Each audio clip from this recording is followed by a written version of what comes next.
Kamusta mga lods? Share ko lang sa inyo itong dalawang nagmolt sa akin na malalaki nun. Bali 5 araw na rin ang lumipas buhat nun eh. Subukan ko silang pakainin ngayon. Sigurado gutom na itong mga to eh. Tignan nyo mga lods kung paano sila sumakmal. Ito yung lods mga lod. Ayan. Ayan o. Kita nyo.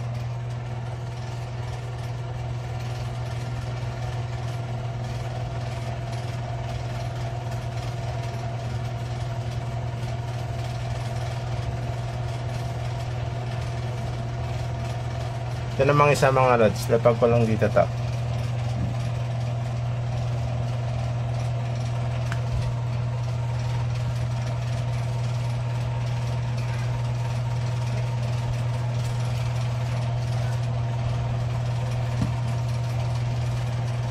Ito mga lods. Bibigay ko.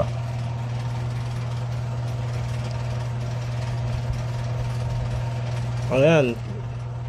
Yan yung mga lods, nakakagata yung tweezer. Kaya lapag ko lang. Yan. Ayan mga lods.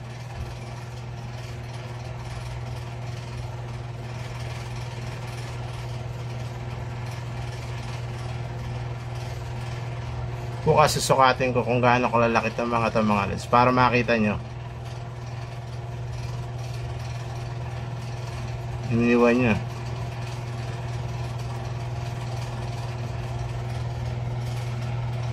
Ito yung sa mga lods. Ayan.